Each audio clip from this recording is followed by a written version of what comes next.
السحر إن الله سيبطله. السلام علیکم ناظرین، امید کرتا ہوں آپ خیریت سے ہوں گے۔ اللہ رب العالمین ہم سب کو اپنے حفظ و امان میں رکھے۔ روحانی سلسلہ کے اندر آج ایک بار پھر میں آپ کے سامنے بہت ہی اہم ٹاپک کے بارے میں بات کرنے کے لیے جا رہا ہوں۔ آج کا جو ٹاپک ہے وہ ہے تو بہت ہی سینسٹیو ہے کہ انسان آسانی کے ساتھ نہ ہی اس کو بیان کر سکتا ہے اور نہ ہی انسان اس مسئلے کو آسانی کے ساتھ سن سکتا ہے، اور نہ ہی انسان جس کے ساتھ یہ مسئلہ ہوتا ہے وہ کسی کو آسانی کے ساتھ بتا سکتا ہے۔ یہ بہت ہی زیادہ سوال کیا جاتا ہے اور بہت ہی زیادہ یہ مسئلہ آج کل کی خواتین کے اندر پایا جاتا ہے۔ وہ یہ ہے کہ جادو کی وجہ سے وہ عورتیں اپنے مرد کے ساتھ ہم بستری نہیں کر سکتی۔ اس کے اندر بہت ساری مشکلات کا ان کو سامنا کرنا پڑتا ہے۔ میں آج آپ کے سامنے اس کی بہت ہی مختصر سی ویڈیو بناؤں گا۔ یہ بہت ہی لمبا ٹاپک ہے، لیکن میں نے پہلے بھی بتایا کہ انسان کا جو ضمیر ہے وہ گوارا نہیں کرتا کہ انسان اس کو کھل کے بیان کرے، لیکن پھر جب ہم لوگوں کی مشکلات کو دیکھتے ہیں، جب ان کی مصیبتوں کو دیکھا جاتا ہے، اور بہت ساری خواتین مائیں بہنیں ایسی پریشان ہوتی ہیں کہ وہ شرم کے مارے میں کسی معالج کو اپنا حال بھی بتا نہیں سکتی کہ ایسا یہ معاملہ ہے، تو ان کے لیے میں ان چیزوں کو بیان کرنے لگا ہوں کہ وہ کیوں ہوتا ہے، کس وجہ سے ہوتا ہے، اور اس کی علامات کون کون سی ہیں، اور وہ خواتین اپنا خود کا علاج گھر کے اندر کیسے کر سکتی ہیں جو اس کا شکار ہیں۔ جو عورتیں اپنی ایسی باتوں کو شیئر نہیں کر سکتی، شرم کے بارے میں، غیرت کے بارے میں وہ نہیں شیئر کر سکتی، وہ مجبور ہیں، ان سے شیئر ہوتی ہی نہیں، تو ان کے لیے یہ ویڈیو ہے کہ وہ اپنا علاج اپنے گھر کے اندر کیسے کر سکتی ہیں۔ جیسے مرد کو بہت ساری مشکلات ہوتی ہیں جب انسان کے اوپر جادو کیا جاتا ہے نا، مرد کے اوپر بھی، تو اس کو بھی اپنی بیوی کے ساتھ ہم بستری میں بہت ساری مشکلات کا سامنا کرنا پڑتا ہے۔ اس طرح مرد کی طرح عورتوں کو بھی اپنے خاوند کے ساتھ مباشرت میں بہت ہی مشکلات کا سامنا کرنا پڑ سکتا ہے، اور وہ عورتیں بہت ہی زیادہ سازشوں کا شکار ہوتی ہیں۔ اور مباشرت کے اندر جو 5 اہم باتیں ہیں، جو 5 قسمیں ہیں، ٹھیک ہے، وہ میں آپ کے سامنے ذکر کروں گا کہ جو عورتوں میں پائی جاتی ہیں۔ سب سے پہلی جو قسم ہے نا مباشرت کے اندر ربط پیدا ہونا، ربط کے مراد ہے کہ رکاوٹ پیدا ہونا۔ مباشرت میں رکاوٹ کی جو پہلی قسم ہے نا وہ یہ ہے کہ ربط منع، میم نون عین، منع، ٹھیک ہے۔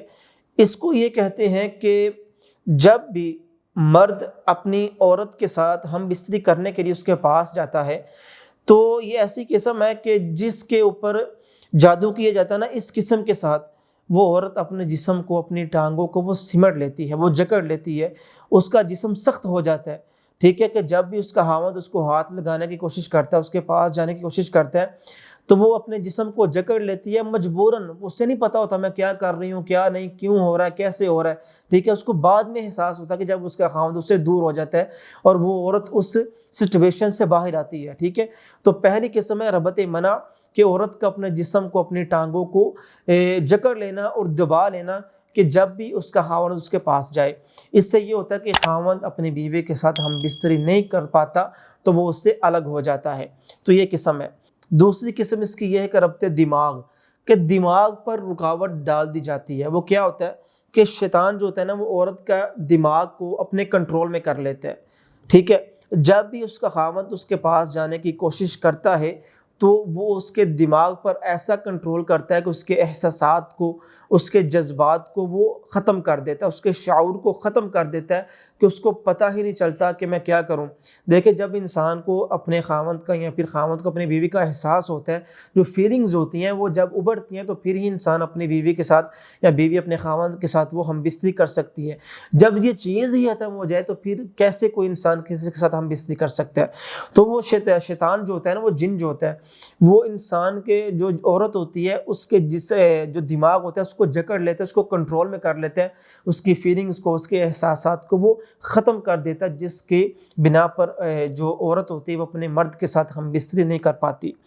تیسری اس کی قسم یہ ہوتی ہے کہ سیلان دم ربط، ٹھیک ہے، کہ جب بھی مرد جو ہے وہ اپنی بیوی کے پاس جاتا ہے، ہم بستری کرنے کی کوشش کرتا ہے یا پھر وہ سٹارٹ کرتا ہے، تو جو عورت کی شرمگاہ ہوتی ہے، جو رحم ہوتا ہے، اس سے خون جاری ہونا شروع ہو جاتا ہے، کہ جس بنا پر خاوند دور ہو جاتا ہے اور جو ہم بستری ہونا ممکن بن جاتی ہے۔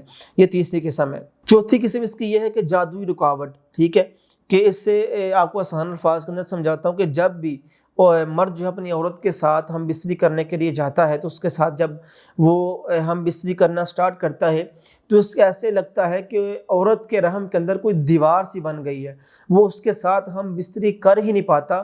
تو یہ بھی اس کی ایک بہت بڑی علامت ہے کہ مرد کو تکلیف بہت زیادہ محسوس ہوتی ہے، جس کی بنا پر وہ عورت سے دور ہو جاتا ہے۔ پانچویں اس کی علامت یہ ہے کہ غار نما رکاوٹ، ٹھیک ہے، اس میں یہ سب سے بہت ہی غلط ایسی قسم ہے جادو کی کہ جو انسان مرد کے مائنڈ کے اندر عورت کے لیے شک و شبہات پیدا کرتا ہے۔ وہ کیا ہوتا ہے کہ جب بھی مرد اپنی بیوی کے ساتھ ہم بستری کرنے کی کوشش کرتا ہے تو اس کو یہ محسوس ہوتا ہے کہ اس کی بیوی کے ساتھ پہلے بھی کسی نے ہم بستری کی ہوئی ہے۔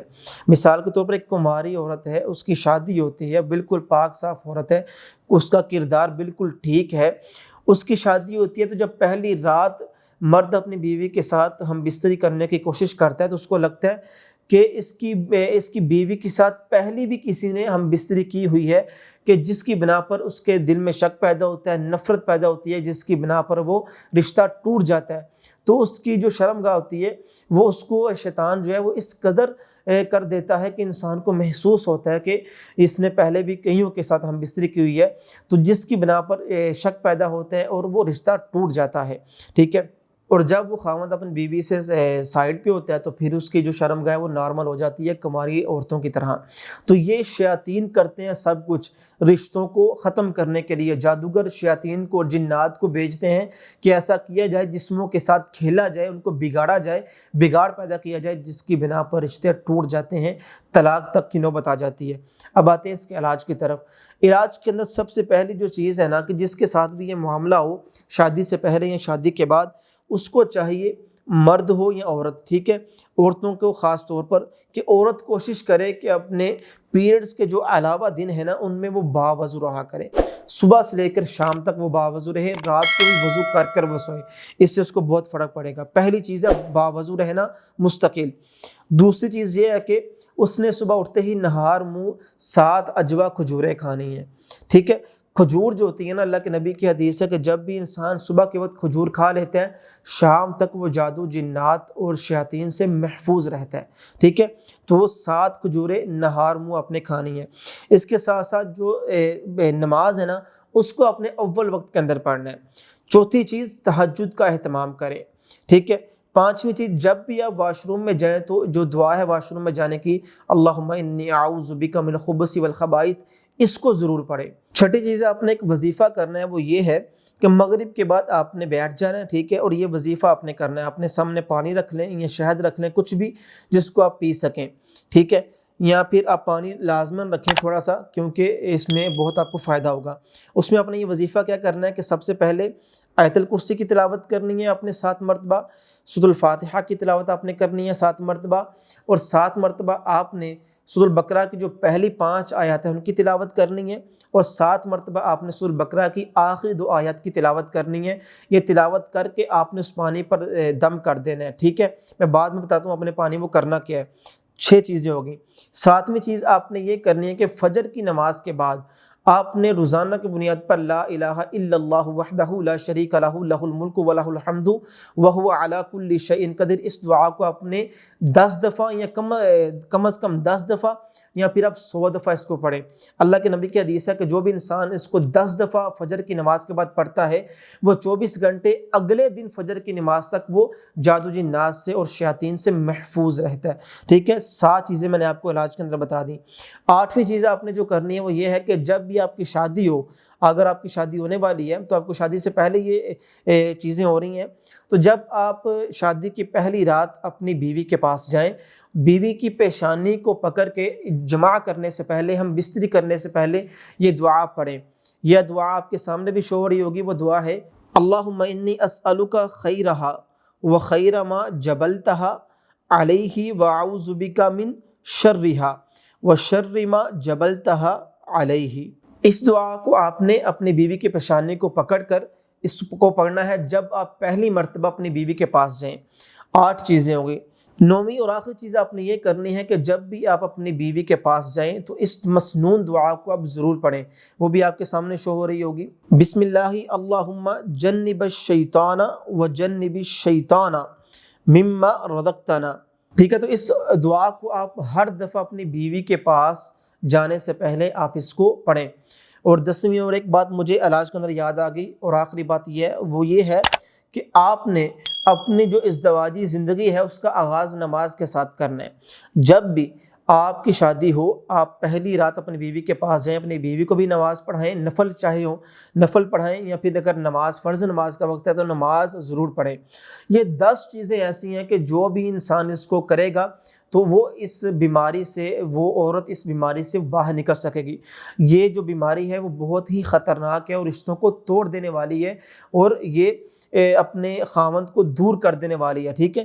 تو یہ 10 چیزوں کو آپ خیال رکھنے، اگر کسی کو یاد نہیں ہوئی آپ ایسا کر سکتے ہیں کہ ویڈیو کو پیچھے کریں، ٹھیک ہے، اپنے پاس کاپی پینسل رکھ لیں اور ان 10 چیزوں کو اپنے پاس لکھ لیں۔ آپ روزانہ کی بنیاد پر 1 مہینے تک اس عمل کو کریں۔ اگر 1 مہینے کے تک آپ اس کا آرام آ گیا تو ٹھیک ہے، نہیں تو اس کو زیادہ کر دیں، ٹھیک ہے۔ تو اس کو 1 مہینے تک اس عمل کو آپ نے کرنا ہے، ان 10 چیزوں کو، ان 10 اعمال کو جو علاج کے اندر میں نے بتائی ہیں اس کو آپ لازماً کریں، ٹھیک ہے۔ اگر کوئی عورت ہے تو اپنے مرد کو بھی بتا سکتی ہے کہ وہ ان چیزوں کریں، کوئی مرد ہے تو اپنی بیوی کو بتا سکتا ہے کہ یہ چیزیں کرنی ہے، تو پھر ہمیں اس کی شفا ملے گی۔ اللہ رب العالمین سے دعا ہے کہ اللہ رب العالمین ہم سب کو اس موذی بیماری سے محفوظ رکھے، ان شک و شبہات سے دور رکھیں۔ اللہ رب العالمین ہمارے جو رشتے ہیں ان کو مضبوط کرے۔ اللہ رب العالمین ہم سب کے حامی ناصر ہوں۔ واللہ اعلم بالصواب۔